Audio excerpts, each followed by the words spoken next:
آیت نمبر 30 یوم تجد کل نفس ما عملت من خیر محضرن۔ اس دن کا تصور کرو کہ جس دن ہر جان اپنے سامنے موجود پائے گی ہر نیکی جو اس نے کی ہوگی، وما عملت من سوء، اور ہر برائی جو اس نے کمائی ہوگی، تود لو ان بینہا و بینہ امدا بعیدا، اور ہر جان یہ چاہے گی کہ کاش اس کے اور اس کے نامہ اعمال کے درمیان میں ایک زمانہ دراز حائل ہوتا۔ وَيُحَذِّرُكُمُ اللَّهُ نَفْسَهُ، اور اللہ ڈرا رہا ہے تمہیں اپنے آپ سے، وَاللَّهُ رَءُوفٌ بِالْعِبَادِ، اور اللہ تعالیٰ اپنے بندوں کے حق میں بہت شفیق ہیں۔ اس آیت مبارکہ میں انسانی اعمال کے اثرات اور ان کی وسعت کے بارے میں بتایا جا رہا ہے۔ اصول تو یہی ہے کہ انسان جو نیکی بھی کرتا ہے، کیونکہ آیت مبارکہ میں بھی ما عملت کا لفظ ہے کہ جو اچھا کام بھی انسان کرتا ہے، تو جس دن جس انسان نے جو اچھا کام کیا ہو تو اس دن کے ساتھ اس کا اجر لکھ دیا جائے کہ فلاں انسان نے فلاں دن میں یہ اچھا کام کیا تھا اور اس دن اس کو یہ اجر مل گیا تھا۔ مگر یہ اللہ تعالیٰ کی ذات ہے جو انسان کو بہت ظرف اور وسعت اور شان اور قدردانی کے ساتھ نوازتی ہے۔ لہٰذا اللہ کے قانون میں ایسے ہوتا ہے کہ جب کوئی انسان ایک نیکی کرتا ہے تو وہ اس دن تو وہ نیکی لکھ دی جاتی ہے، مگر اس نیکی کے اثرات جب تک قائم رہتے ہیں اس وقت تک وہ نیکی مسلسل لکھی جاتی ہے۔ مثلا اگر ایک انسان نے کسی انسان کو نماز پڑھنا سکھا دیا ہے تو اس نے ایک اچھا عمل کر دیا، لیکن اللہ تعالیٰ کے قانون میں یہ جاری ہو جاتا ہے کہ جب تک وہ انسان نماز پڑھتا رہے گا تو اس کے نماز کا اجر سکھانے والے کے نامہ اعمال میں بھی جاتا رہے گا۔ اسی طریقے سے اگر ایک پریشان حال انسان ہے اور وہ بیمار ہے اور وہ کسی طبیب کی تلاش میں ہے، تو ہمارے کسی مشورے سے اگر ہم کسی کو صحیح ڈاکٹر تک پہنچانے کا ذریعہ بن جاتے ہیں اور اس کو اس کے علاج سے شفا حاصل ہو جاتی ہے، تو اس حاصل ہونے والی صحت سے جو بھی وہ خیر کے کام کرے گا تو اس کا اجر اس شخص کے نامہ اعمال میں بھی جائے گا کہ جو اس ڈاکٹر تک پہنچانے کا سبب یا ذریعہ بنا تھا۔ لہٰذا ہم زندگی میں بہت ساری نیکیاں کب کہاں کدھر کیسے کر جاتے ہیں اور پھر ان کے اثرات کتنے دور تک باقی رہتے ہیں، یہ اس خوبصورت آیت مبارکہ سے ہمیں پتہ چلتا ہے۔ پھر آیت مبارکہ میں خیر کو اور عمل کو دونوں کو اکٹھا کیا گیا ہے، ما عملت من خیر کہا گیا ہے۔ یہاں سے علماء کرام فرماتے ہیں کہ بعض اوقات عمل بہت اچھے ہوتے ہیں مگر ان کے پیچھے نیتیں نہیں ہوتی ہیں، بعض اوقات نیت بہت اچھی ہوتی ہے مگر عمل ٹھیک طریقے سے نہیں کیا جاتا ہے۔ لہٰذا ان دونوں کا آپس میں ربط ہونا بھی بہت ضروری ہے کہ ایک اچھا عمل ایک اچھی نیت کے ساتھ کیا جائے۔ پھر آیت مبارکہ میں اس سے بھی مزید خوبصورت بات یہ کی جا رہی ہے کہ انسان اپنے کیے جانے والے نیک عمل کے اثرات کو خود اپنی آنکھوں سے دیکھے گا۔ یہ بھی اللہ تعالیٰ کی بہت بڑی نعمت اور بہت بڑا احسان ہوگا کہ انسان نے بعض اوقات بہت چھوٹا سا عمل کیا ہوگا مگر اس کے اثرات بہت زیادہ ہوں گے۔ ایون انسان خود بھی حیران ہوگا کہ میرے اس چھوٹے سے عمل کے اتنے زیادہ اثرات ہیں۔ پھر آیت مبارکہ میں اپنے اعمال کے اثرات کو دیکھنے کے لیے لفظ محضرن لایا گیا ہے۔ محضرن کا لفظ جو ہے وہ حضرہ سے ہے، اور حضرہ جو ہے وہ پانی کے تالاب کو بھی کہا جاتا ہے۔ صحرا میں ایسی جگہ جہاں پہ پانی ہو تو وہاں پہ سب لوگ اکٹھے ہو جاتے ہیں، حاضر ہو جاتے ہیں، اس لیے اس کو حضر کہا جاتا ہے۔ آج کی جدید عربی میں حضارہ جو ہے وہ تہذیب کو کہا جاتا ہے، کیونکہ جہاں پہ پانی ہوگا وہاں پہ لازماً تہذیب آباد ہو جاتی ہے، کیونکہ جہاں پہ پانی نہیں ہوگا وہاں پہ لوگ نہیں ہوں گے، شہر نہیں ہوں گے، آبادی نہیں ہوگی، تو اس کا مطلب ہے کہ وہاں پہ کوئی تہذیب بھی نہیں ہوگی۔ اسی طرح عربی زبان میں وہ گھوڑا جو کہ پانی کو دیکھ کر شدت سے اس کی طرف دوڑے اس کو بھی حضر کہا جاتا ہے۔ تو ان تمام معنی سے جو ہمیں بات سمجھ آتی ہے کہ محضرن کا مطلب یہ ہے کہ جہاں پہ زندگی موجود ہو۔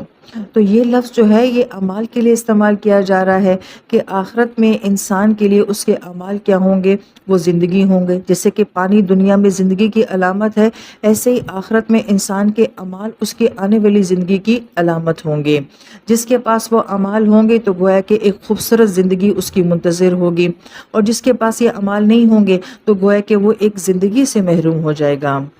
پھر علماء کرام فرماتے ہیں کہ اس آیت مبارکہ کا سابقہ آیت سے ربط کیا ہے کہ وہاں ہمیں منع کیا گیا تھا کہ ہم لوگوں کی دلی دوستی، محبتیں، چاہتیں جو ہیں وہ غیر مسلموں کے ساتھ نہیں ہونی چاہیے، اور اس کی وجہ یہ بیان کی تھی کہ اگر ہماری چاہتیں محبتیں ان لوگوں کے ساتھ ہوں گی تو پھر ہم نیک اعمال سے دور ہو جائیں گے، محروم ہو جائیں گے۔ اس کا مطلب ہے کہ انسان جتنا ایمان والوں سے نزدیک رہے گا، ان سے محبت رہے گا، اتنی ہی اس کو نیکیاں کرنے کی توفیق زیادہ ہوگی۔ پھر اس کے بعد آیت مبارکہ میں برے اعمال کا ذکر کیا جاتا ہے، اور برے اعمال کے ساتھ محضرن کا لفظ نہیں لایا گیا، یعنی کہ انسان اپنے برے عمل کو اپنے سامنے دیکھنا بھی نہیں چاہے گا۔ اور آیت مبارکہ میں غور کرنے سے یہ پتہ چلتا ہے کہ پہلے تودع کا لفظ آتا ہے، کسی چیز کا شدت کے ساتھ چاہنا، تمنا کرنا، کہ اس دن انسان کی شدید چاہت اور تمنا یہ ہوگی کہ انسان اپنے کسی گناہ، کسی برے عمل کو دیکھے بھی نہیں۔ اور پھر آیت مبارکہ میں انا بینہا و بینہو کا لفظ استعمال کیا گیا ہے کہ اپنے درمیان اور اس کے درمیان واحد کی ضمیریں لائی گئی ہیں کہ اس دن انسان اپنے ایک برے عمل کو بھی دیکھنا نہیں چاہے گا۔ سب گناہوں کی بات نہیں ہو رہی، اپنے ایک گناہ کو بھی دیکھنا نہیں چاہے گا۔ اور پھر دوسری بات گناہوں کے بارے میں کیا کہی جا رہی ہے کہ وہ چاہے گا کہ اس کے اور اس کے گناہوں کے درمیان میں امدم بعیدہ، بہت دور کا فاصلہ ہو جائے، کیونکہ پیچھے کیا کہا گیا تھا کہ وہ اپنی نیکیوں کو اپنے سامنے حاضر دیکھنا چاہے گا، اپنے بہت قریب دیکھنا چاہے گا۔ اور یہاں پہ گناہوں کے بارے میں یہ کہا جا رہا ہے کہ وہ اپنے اور گناہوں کے درمیان میں بہت دور کا فاصلہ دیکھنا چاہتا ہے۔ پھر یہاں پہ ضمناً یہ نقطہ بھی بیان کیا جاتا ہے کہ یہ وہی برا عمل ہوگا جس کو انسان نے دنیا میں خود کیا ہوگا، اپنے اعضاء سے کیا ہوگا۔ عین ممکن ہے کہ اپنے شوق کے ساتھ کیا ہو، بڑے اہتمام کے ساتھ کیا ہو، مگر اس دن انسان اپنے اسی کام کو دیکھنا بھی نہیں چاہے گا۔ پھر آیت مبارکہ میں امدم بعیدہ کا لفظ استعمال کیا جا رہا ہے۔ امد کا ایک معنی بیان کیا جاتا ہے کہ کسی کشتی کو اتنا بھرنا کہ مزید اس کو اور نہ بھرا جا سکتا ہو، اور دوسرا معنی اس کا بیان کیا جاتا ہے حد بندی کا ہونا، ڈیڈ لائن کا ہونا، کہ جب ریس میں گھوڑے کو دوڑایا جاتا ہے تو ایک حد مقرر کی جاتی ہے کہ یہاں تک اس نے جیتنا ہے۔ لہٰذا اس لفظ کے اندر ایک فاصلے کو جو ہے وہ بیان کیا گیا ہے کہ انسان وہ گناہ جو دنیا میں لمحوں میں کر جاتا ہے، مگر آخرت میں اس کی تمنا ہوگی کہ اس کے گناہوں کے درمیان میں سالوں سال کے فاصلے آ جائیں۔ پھر آیت مبارکہ میں اللہ تعالیٰ دوبارہ فرماتے ہیں کہ میں تمہیں اپنی ذات کے معاملے میں ڈراتا ہوں۔ تو آخر اتنی تاکید اس جملے میں کیوں لائی جا رہی ہے؟ تو اگر غور کیا جائے تو ایک طرف اللہ کی محبت ہے، نبی علیہ السلام کی محبت ہے، اور ایک طرف ان کی محبت ہے جو کہ اللہ اور نبی علیہ السلام کے دشمن ہیں۔ ظاہری بات ہے کہ محبت کا معاملہ ہے، چاہت کا معاملہ ہے، جیسے ہم انسان بہت زیادہ جذباتی ہوتے ہیں محبت کے معاملے میں، تو اللہ تعالیٰ کی ذات بھی محبت کے معاملے میں اتنی جذباتیت کے ساتھ بات فرما رہی ہیں کہ اگر یا تو تمہارے دلوں میں ہماری محبت ہوگی، میرے نبی کی محبت ہوگی، یا پھر اللہ کے دشمنوں کی محبت ہوگی۔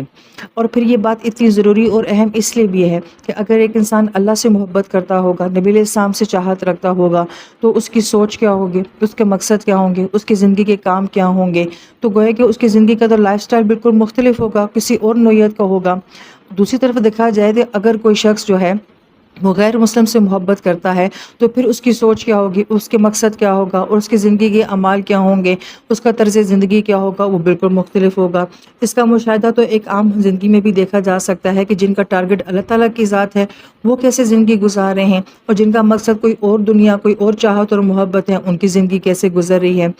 لہٰذا ایک عام انسان کی سوچ یہ ہوتی ہے کہ کسی غیر مسلم کے ساتھ تعلقات رکھنے سے یا محبت رکھنے سے کیا نقصان ہوتا ہے، اس کا ہمارے اعمال کے اوپر کیا فرق پڑتا ہے۔ تو جس معاملے کو ہم بہت ہلکا سمجھتے ہیں، اللہ تعالیٰ اس معاملے کے معاملے میں بہت سخت الفاظ فرما رہے ہیں کہ اگر تم نے اس معاملے کو ہلکا سمجھا تو پھر تمہارا سامنا ہمارے ساتھ ہوگا۔ آیت مبارکہ کے آخر میں اللہ تعالیٰ فرماتے ہیں کہ واللہ رؤوف بالعباد، کہ اللہ تعالیٰ اپنے بندوں کے اوپر بہت مہربان ہیں۔ تو ہم یہ دیکھتے ہیں کہ پیچھے مضمون بہت سنجیدہ چل رہا تھا، اللہ تعالیٰ بار بار اپنی ذات کے بارے میں ڈرانے کی بات کر رہے تھے، اور یہاں پہ ایک دم جو ہے وہ رحمت اور شفقت کی بات کی۔ تو ہم اکثر قرآن پاک میں دیکھتے ہیں کہ جب اللہ تعالیٰ اپنے بندوں کو کسی معاملے میں ڈراتے ہیں تو پھر ساتھ ہی اس چیز کو بیلنس کیا جاتا ہے اپنی محبت اور اپنی شفقت کے ساتھ۔ اور یہ نقطہ بھی بیان کیا جاتا ہے کہ اگرچہ یہ معاملہ بہت سنجیدہ ہے کیونکہ بات محبت کی ہو رہی ہے، تو غیر کی محبت اللہ تعالیٰ کی ذات بھی برداشت نہیں کرتی ہے، تو گویا کہ اگر انسان سے کوئی کمی کوتاہی ہو جاتی ہے تو اس کو واپس لوٹ جانا چاہیے۔ اور اس کے علاوہ اور بہت سارے زندگی کے معاملات ایسے ہوتے ہیں کہ جس میں انسان بہت ساری کمی کوتاہیاں خطائیں کرتا رہتا ہے، تو اللہ تعالیٰ اپنے بندے کے ان گناہوں کو بھی معاف فرماتے رہتے ہیں۔